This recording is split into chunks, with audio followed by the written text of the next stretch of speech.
Enlarge అయిపోయింది. I tell you one thing, నువ్వు హద్దులు దాటి వెళ్ళిపోవాలి. ఈ రెండో అనుభవంలో నువ్వు వెళ్ళిపోవాలంటే you must choose right person. Hallelujah. నీవు సరి అయిన వ్యక్తితో నువ్వు సహవాసం చేయాలా. జాగ్రత్తగా వినండి.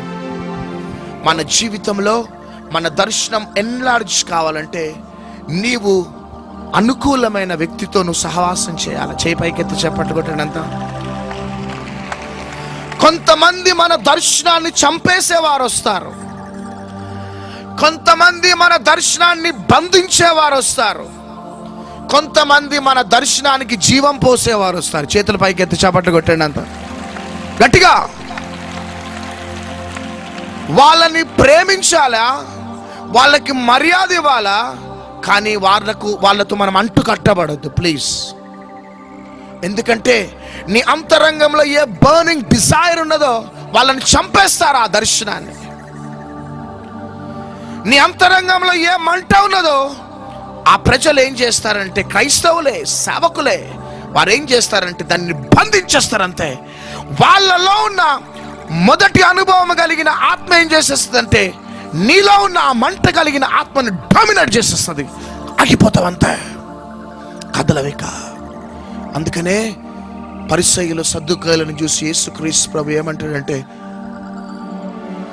పులిసిన పిండిని గురించి జాగ్రత్తగా ఉండండి. హల్లెలూయా. ఎందుకంటే పులిసిన పిండి మంచి ముద్దలో పడ్డదంటే మంచి ముద్దంతా కూడా పాడైపోతుంది. కాబట్టి బీ కేర్ఫుల్. పులిసిన పిండి మంచి ముద్దలో పడకుండా పులిసిన పిండి అనే పరిసయ్యులు సద్దుకాయులైన ఆత్మ గురించి జాగ్రత్తగా ఉండండి. అభిషక్తులతో మేము సహవాసం చేసేవారం, ఎండిన వారితో మేము సహవాసం చేసేవారం కాదు. ఎందుకంటే ఎండిన వారితో అభిషేకమును నమ్మని, అన్య భాషలని నమ్మని, అద్భుతాలు స్వస్థతలు అగ్ని అభిషేకాన్ని నమ్మని వారితో ఒకవేళ కానీ నువ్వు సహవాసం చేస్తే నీ దర్శనాన్ని వాళ్ళు చంపేస్తారు. నీ అంతరంగంలో నా బర్నింగ్, ఆ ఫైర్ని వాళ్ళు చల్లారి చేస్తారు. కాబట్టి మనం ఏదైనా చేయొచ్చు, కానీ ఇంకొక దుప్పటి క్రిందకు మనం వెళ్ళిపోతే మనం ఎండిపోతాం. అందుకనే పౌలు ఎవరిని కలిసినాడంటే, పౌలు అననీయ దగ్గరికి వెళ్ళినాడు. ఆమేన్. దమస్కు మార్గంలో పట్టబడ్డ తర్వాత ఎవరిని కలుసుకున్నాడు? అననీయాని కలుసుకోగానే దర్శనం పెరిగిపోయింది. చప్పట్లు కొట్టండి అంత గట్టిగా గట్టిగా. పౌలు బర్నబాని కలుసుకున్నాడు. వెళ్ళి ఎప్పుడైతే అంతియోకియాలో బర్నబాని కలుసుకున్నాడో అంతియోకియాలో రివైవల్ స్ప్రెడ్ అయింది. చేతుల పైకెత్తి గట్టిగా చప్పట్లు కొడదాం.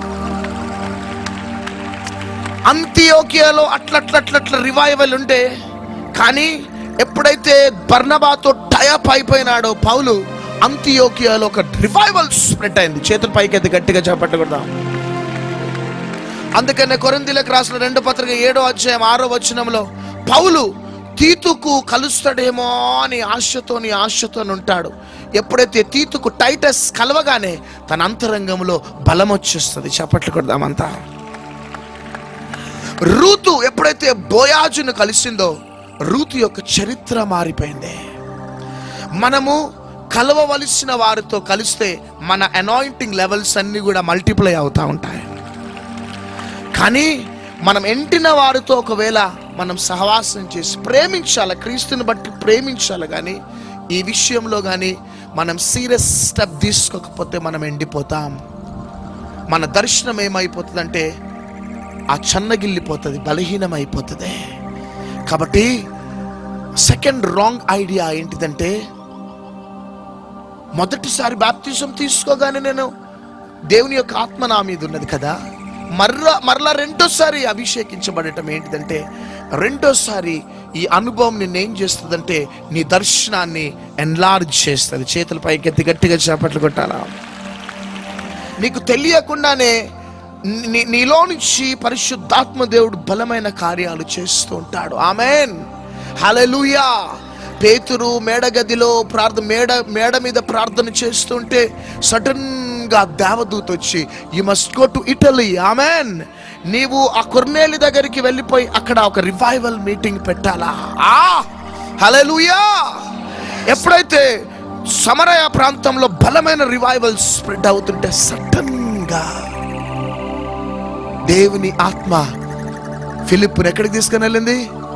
అరణ్యంలోకి తీసుకుని వెళ్ళగానే అక్కడ నపుంసకుడు రక్షింపబడ్డాడు. చూడండి, this is a glorious experience బిడ్డ. మంచి మహిమ కలిగిన అనుభవం. అందుకనే సార్వత్రిక సంఘాన్ని